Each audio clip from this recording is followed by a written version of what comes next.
greeting. This is Rahman and I welcome you to our IC classes of English language. Today our topic is non-finite verbs. Non-finite verbs में हम non-finite verbs के सभी parts को सीखने जा रहे हैं और एक नई सीरीज आज से शुरू कर रहे हैं जिसके अंदर आपने बहुत बार सुने होंगे ये टॉपिक्स जिन्हें आप इन्फिनेटिव कहते हैं, जेरंड कहते हैं और पार्टिसिपल्स कहते हैं।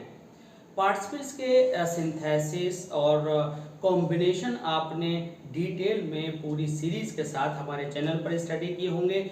आज हम सीखने वाले हैं कि इन्फिनेटिव, जेरंड, पार्टिसिपल्स क्या होते हैं और इनके क्या फंक्शन हैं। तो बिल्कुल फ्रॉम द वेरी बिगिनिंग आज हम शुरू करने वाले हैं इस टॉपिक को और ये सीरीज का पहला आपका आज लेक्चर होगा जिसमें हमने टाइटल लिया है non finite verb. Non finite verb क्या होती है, कितनी तरह की होती है, इसको नॉन फाइनाइट ही क्यों कहते हैं, क्या कोई फाइनाइट भी है जिसका ये अपोजिट है। इस सब को समझने के लिए इस वीडियो को लास्ट तक देखिए और इस वीडियो से भी ज़्यादा जो दूसरे लेक्चर्स आने हैं उनकी पूरी सीरीज पर आप बने रहें।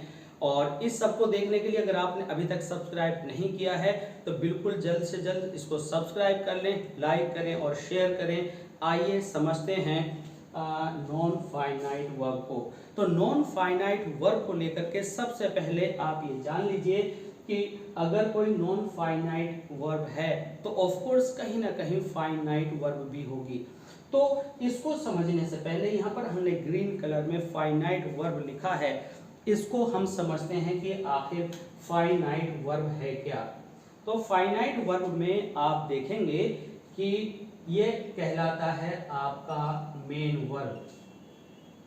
मेन वर्ब को आप फाइनाइट वर्ब कहते हैं। अब मेन वर्ब को हम कैसे ये माने कि ये दी गई जो आपकी first form, second form, third form, first form में आईएनजी की जो फॉर्म है कि वह फाइनाइट है या नॉन फाइनाइट, उसको हम समझते हैं। देखिए सबसे पहले हम सीखेंगे कि हमारी मेन वर्ब क्या होती है।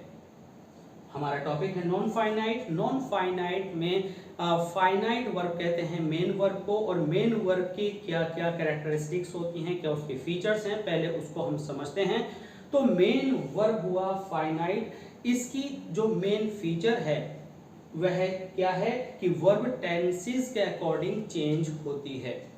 वर्ब टेंसेस के अकॉर्डिंग चेंज होती है और वर्ब वर्ब का ही काम करती है। जबकि नॉन फाइनाइट वर्ब में वर्ब वर्ब का वर्क ना करके वह नाउन का कर सकती है, वह एडजेक्टिव का कर सकती है, वह एडवर्ब का कर सकती है, लेकिन वर्ब होने के बाद भी वह वर्ब का वर्क नहीं करेगी और ना ही मेन वर्ब पर लिखी जाएगी। तो आइए शुरू करते हैं। हमारा है फाइनाइट वर्ब। तो फाइनाइट वर्ब के 3 पॉइंट्स हैं जो कि आपको बताते हैं कि पहला पॉइंट कि जो मेन वर्ब्स हैं, ठीक है, वह टेंसेस के अकॉर्डिंग, ठीक है, टेंसेस के अकॉर्डिंग चेंज होती हैं। ओके। Second, number. नंबर आप जानते हैं, नंबर सिंगुलर या प्लूरल जो आपकी संख्याएं होती हैं, जैसे कि बॉय हुआ, बॉयज हुआ, तो जो हमारी मेन वर्ब होती है वो सिंगुलर और प्लूरल सब्जेक्ट के अकॉर्डिंग, ठीक है, जो है अकॉर्डिंग क्या होती है, चेंज होती है। ठीक है, ये भी चेंज होती है। जो तीसरा पॉइंट है वह है कि इसका जो प्लेस होता है, प्लेस इसका फिक्स्ड होता है। ठीक है। नॉन फाइनाइट की क्या कैरेक्टर्स हैं, कैरेक्टरिस्टिक्स हैं, इसको हम समझते हैं। नॉन फाइनाइट में इसकी पहली पहचान या इसकी पहली फीचर यह है कि according to tense, according to the tense, ठीक है, ये नो चेंज रहती है। ओके। दूसरी इसकी जो कैरेक्टरिस्टिक है according to number. Number means एक वचन, बहुवचन या सिंगुलर, प्लूरल आप जानते होंगे के अकॉर्डिंग भी ये नो चेंज रहती है। जबकि अब हम आते हैं प्लेस पर। तो प्लेस पर क्या होता है कि इसका जो प्लेस है, ठीक है, वह क्या होता है, वह चेंज होता रहता है। जो इसका प्लेस है वो वेरिएबल है, वो चेंज होता रहता है, वो फिक्स नहीं है। तो हमने देखा कि फाइनाइट के अंदर जब हमने इसका प्रीफिक्स नॉन लगाया, नॉन फाइनाइट, तो यहाँ पर सीधा सा मतलब हो गया कि जितने इसके कैरेक्टरिस्टिक्स थी वो बिल्कुल ऑपोजिट हो गई।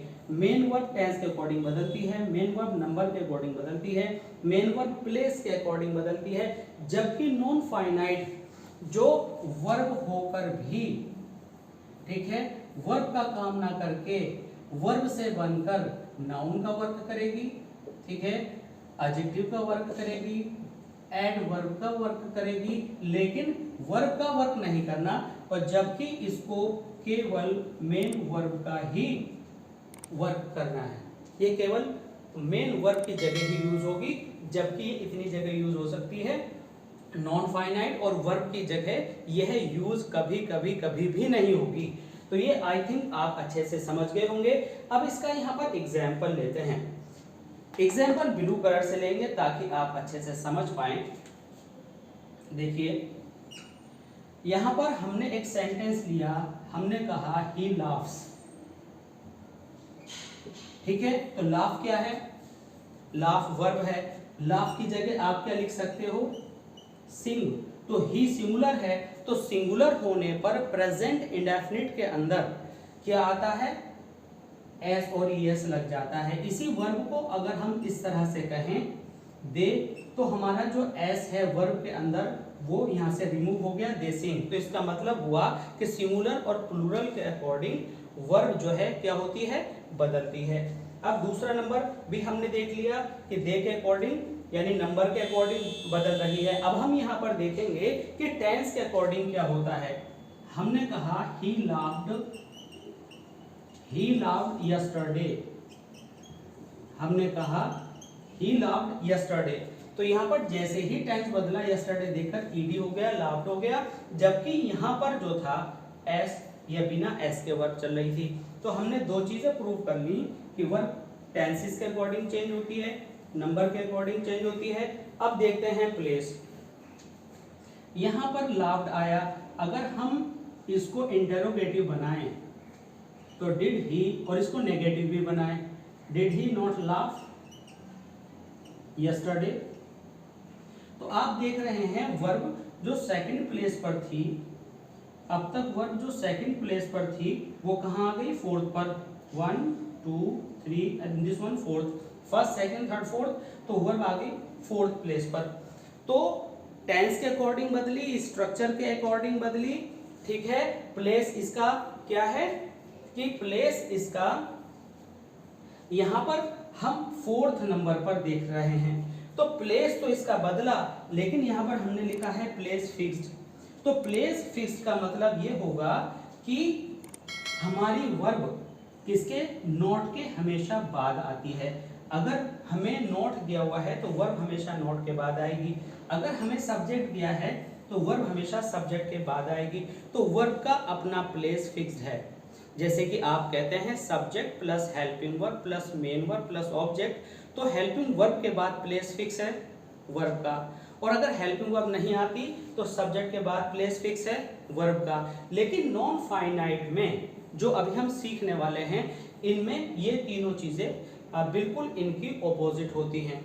अभी बिगिनिंग में आपको लगेगा कि ये सारा कितना मैसअप हो गया है, लेकिन अगर आप पेशेंस रखेंगे तो ये आपको बहुत ज़्यादा अच्छे से डेप्थ में जाकर के समझ में आएगा।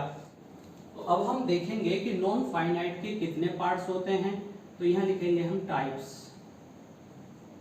तो नॉन फाइनाइट वर्ब के जो टाइप्स हैं, पहला आपका टाइप है क्या, इन्फिनिटिव।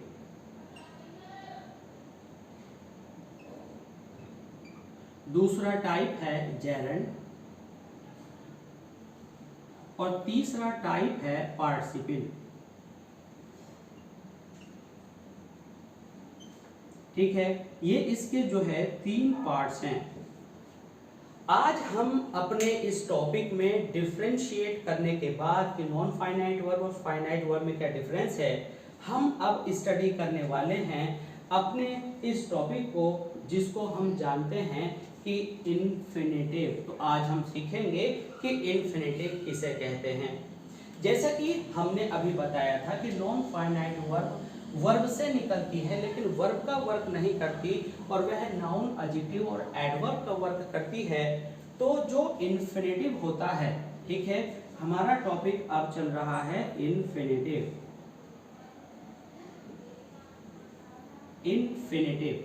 इन्फिनेटिव क्या होता है? इन्फिनेटिव जो है हमारी वर्ब की फर्स्ट फॉर्म से पहले अगर हम टू लगा दें, टू प्लस वर्ब की फर्स्ट फॉर्म आपका इन्फिनेटिव का वर्क करता है। से अलग इसको यूज करते हैं या लिंकिंग वर्ब से अलग इसको यूज करते हैं तो उसको हम इन्फिनेटिव कहते हैं। और कभी कभी आप देखेंगे कि इन्फिनेटिव के अंदर टू नहीं लगाया गया होता और केवल आपकी वर्ब की फर्स्ट फॉर्म या वर्ब की बेस फॉर्म दे रखी होती है, हम टू नहीं लगाते। तो इस तरह के इन्फिनेटिव को हम बेयर इन्फिनेटिव या डायरेक्ट इन्फिनेटिव कहते हैं। वह इन्फिनेटिव जिसमें टू नहीं लगता उसको बेयर इन्फिनेटिव या डायरेक्ट इन्फिनेटिव कहते हैं। और एक इन्फिनेटिव ऐसा होता है जो जनरली आप यूज करते हैं, उसमें टू आपको वर्ब से पहले लगाना होता है। अब टू कहाँ लगता है, प्रीपोजिशन टू, और कहाँ नहीं लगता, ये आप अभी जल्दी ही सीखने वाले हैं।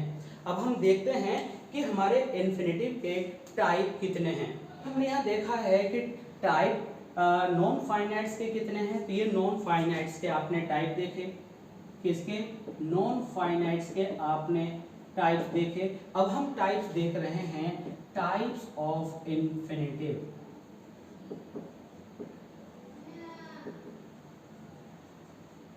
Types of infinitive. अब इन्फिनेटिव का पहला टाइप है नाउन इन्फिनेटिव,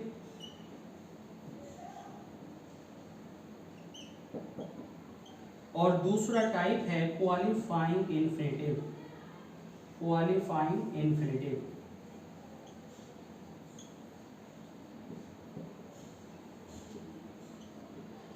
अब हम डिटेल में सीखने वाले हैं कि नाउन इन्फिनेटिव के अंदर किस किस तरह के स्ट्रक्चर्स आते हैं, नाउन इन्फिनेटिव कहाँ कहाँ यूज किया जाता है, और क्वालिफाइंग इन्फिनेटिव के कितने सारे पार्ट्स हैं। यह एक लॉन्ग डिस्क्रिप्शन है, आइए इसको अब समझना शुरू करते हैं। Uses of the infinitive. अब हम द नाउन इन्फिनेटिव और द क्वालिफाइंग इन्फिनेटिव दोनों को डिटेल में समझते हैं। देखिए पहले हमें दिया है द नाउन इन्फिनेटिव, तो सीधी सी बात है कि इसके अंदर इन्फिनेटिव नाउन की तरह काम करेगा। अब किसी भी सेंटेंस के अंदर जो नाउन आता है वह नाउन कहीं भी आ सकता है, वर्ब से पहले भी आ सकता है, वर्ब के बाद भी आ सकता है, बीच में भी आ सकता है, लास्ट में भी आ सकता है। तो एग्जाम्पल के तौर पर हमने यहाँ पर पहले एक हम सेंटेंस देखते हैं। यहाँ पर हम फाइनाइट वर्ब लिख लेते हैं। फाइनाइट वर्ब और नॉन फाइनाइट में हम बताएंगे कि नाउन किस तरह से काम करता है। हमारा जो इन्फिनेटिव है वो नॉन फाइनाइट में आता है, तो हमने कहा कि इन्फिनेटिव नाउन का काम करता है। तो किस तरह से नाउन का काम करेगा? इन्फिनेटिव के नाम पर आपने कहा to sing is and art. तो इज से पहले क्या आया? यह हमने कहा to sing is liked by me. तो ये किस जगह पर आया? ये जो हम शुरू में सब्जेक्ट लाते हैं, हमने सब्जेक्ट की जगह पर लगाया। हमने कहा टू अर्थ इज ह्यूमन, तो ये कहां पर लगा रहे हैं हम? सब्जेक्ट की जगह। तो सब्जेक्ट फाइनाइट वर्ब में कैसे लगाते हैं? जैसे कि हम कहेंगे मोहित इज एक्सपर्ट, तो यहां पर मोहित क्या हुआ? सब्जेक्ट हुआ, इज से पहले आया। इसी तरह से इज से पहले अब की बार आपकी वर्ब लग गई, और वर्ब जो टू के साथ फर्स्ट फॉर्म में आई तो इन्फिनेटिव कहलाई, और इस वर्ब ने एक रूप ले लिया नाउन का। तो इस तरह से इन्फिनेटिव हमने नाउन पर यूज कर लिया। यहाँ पर अगर सब्जेक्ट है तो नाउन है, और नाउन है तो आप जानते हैं कि सब्जेक्ट और ऑब्जेक्ट, नाउन या प्रोनाउन दो ही बातें होती हैं। तो ये हमने नाउन की तरह से यहाँ पर यूज कर लिया। और अगर हम फाइनाइट वर्ब में यूज करते हैं तो मोहित यहाँ पर है, आपके लिंकिंग वर्ब यहाँ पर है, तो सब्जेक्ट की जगह यहाँ पर हमने क्या यूज कर लिया नॉन फाइनाइट में कि टू प्लस फर्स्ट फॉर्म हमारा बिगिनिंग में आ गया। तो इसमें हमने क्या किया, पहला यूज हो गया हमारा, पहला नंबर हो गया as a subject. As a subject किसका नंबर हुआ, एक नाउन इन्फिनेटिव को हम एज ए सब्जेक्ट यूज कर सकते हैं। और दूसरा है as an object. As an object कैसे यूज कर सकते हैं आप, I like to sing, I like to sing. तो टू पर जो सिंग आपका आया, तो टू पर सिंग आने का मतलब है कि लाइक के बाद हमेशा क्या आता है, लाइक के बाद हमेशा ऑब्जेक्ट आता है। ठीक है, अब यहां पर हम समझने वाले हैं कि यही चीज अगर आपकी फाइनाइट वर्ब में होती तो क्या कहते हैं आप, आई लाइक क्रिकेट, आप कहते हैं आई लाइक क्रिकेट, तो क्रिकेट क्या हुआ, ऑब्जेक्ट, तो यहाँ पर नाउन है। अब इसी तरह से नाउन की जगह पर जो आपका ऑब्जेक्ट है आपने टू प्लस फर्स्ट फॉर्म रखा, आई लाइक टू सिंग। तो इस तरह से टू प्लस फर्स्ट फॉर्म को आपने ऑब्जेक्ट पर रखा, और ऑब्जेक्ट नाउन या प्रोनाउन दोनों हो सकता है, और हम एज ए नाउन यूज कर रहे हैं, तो ये क्या हुआ, ये ऑब्जेक्ट हुआ। अब देखते हैं इससे अगला पार्ट, आपका जो द नाउन इन्फिनेटिव का थर्ड पार्ट है उसे आप कहेंगे as a complement of a verb. इस टू प्लस फर्स्ट फॉर्म को आप as a complement of verb की तरह से यूज कर सकते हैं, और उसका यूज आप इस तरह से देख सकते हैं जैसे कि she seems to be sick. Complement क्या होता है, देखिए इसके लिए एक अलग लेक्चर है, आपको वो समझना होगा, फिर भी शॉर्ट में हम आपको बता देते हैं। कोई भी वह पार्ट, वह वर्ड, वह फ्रेज जो सेंटेंस के सेंस को कंप्लीट करे उसे कॉम्प्लीमेंट कहते हैं। अगर हम नॉन फाइनाइट की जगह फाइनाइट में इसको बोलते, इट मीन्स बिना टू वाले में अगर हम इसको बोलते तो हम कहते ही इज हैप्पी। तो हैप्पी किसको बता रहा है, ही को। ठीक है, तो कॉम्प्लीमेंट सेंटेंस के सेंस को पूरा करना होता है। तो यहाँ पर जो हैप्पी आया, हैप्पी ने क्या बोला कि ही है, कैसा है, सेंस इसका दूसरा है, लेकिन हैप्पी लगते ही सेंस क्या हुआ, इसका पूरा हो गया।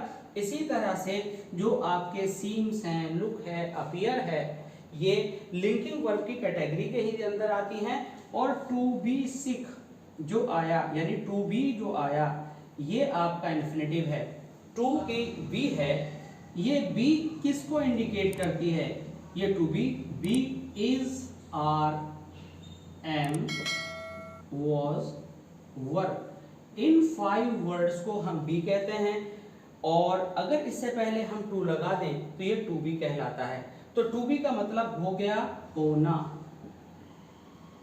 तो होना में मेन वर्ब तो आने की नहीं है, उस मेन वर्ब की जगह पर आप क्या करते हैं, बी लगाते हैं, और आगे जो भी उससे रिलेटेड वर्ड है उसको यूज करते हैं। तो ही सीम्स टू बी, तो ये हुआ आपका कॉम्प्लीमेंट ऑफ अ वर्ब। तो वर्ब के सेंस को पूरा कर रहा है, इसलिए इसको कॉम्प्लीमेंट ऑफ अ वर्ब कहते हैं। ठीक है, इसके बाद अब हम देखेंगे इसी का नेक्स्ट एग्जाम्पल। नेक्स्ट एग्जाम्पल है children are to go home. तो चिल्ड्रन के लिए अब यहां पर हमने टू बी लिया था, यहां पर हमने ले लिया टू गो। तो children are to go home, तो ये हो गया आपका आर के लिए इसका कॉम्प्लीमेंट। तो आई थिंक कि आपको अच्छे से समझ में आ गया होगा। अब देखते हैं इसका नेक्स्ट पार्ट। फोर्थ पार्ट है नाउन इन्फिनेटिव का एज एन ऑब्जेक्ट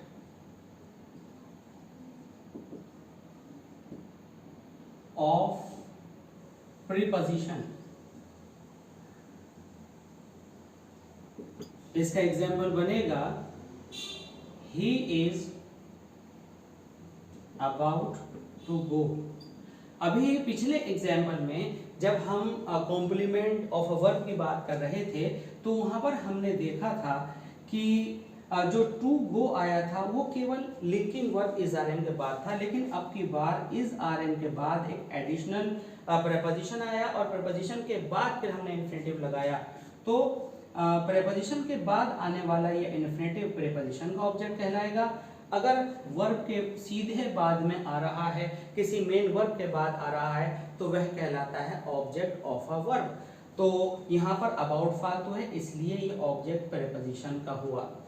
इसका एक और बहुत इंपॉर्टेंट एग्जाम्पल है, उस एग्जाम्पल को हम बी पार्ट में दिखाएंगे। शी हैड नो चॉइस, ठीक है। अब यहाँ पर हम बट यूज करते हैं और बट का जो मीनिंग होता है वो एक्सेप्ट के सेंस में होता है, cry. She had no choice but cry. अब आप कहेंगे कि यहाँ टू तो आया ही नहीं, तो हमने बताया था कि कुछ सर्टेन सिचुएशन में बिना टू का जो इन्फिनेटिव बनता है उसको बेयर इन्फिनेटिव कहते हैं। तो इस सेंटेंस को आपने लर्न कर लेना है, कॉम्पिटिटिव एग्जामिनेशन के लिए ये बहुत ज्यादा इंपॉर्टेंट है। तो जब आपका नो चॉइस बट टाइप के एक्सप्रेशन आए तो बिना टू के जो भी वर्ब आएगी वो बेयर इन्फिनेटिव कहलाएगी। तो इन कंक्लूजन यहाँ पर हम सीखेंगे कि जब हम टू प्लस वर्ब की फर्स्ट फॉर्म को, ठीक है, नाउन की तरह से यूज करते हैं तो वह सिंपल इन्फिनेटिव कहलाता है, या हम उसको नाउन इन्फिनेटिव भी कहते हैं। आप दोनों में से कोई भी नाम इसको दे सकते हैं। तो आई होप कि ये पार्ट नाउन इन्फिनेटिव बिल्कुल आपको अच्छे से समझ में आया होगा। अब हमारा एक दूसरा मेजर पार्ट बचा इन्फिनेटिव का, जिसको हम क्वालिफाइंग इन्फिनेटिव कहते हैं।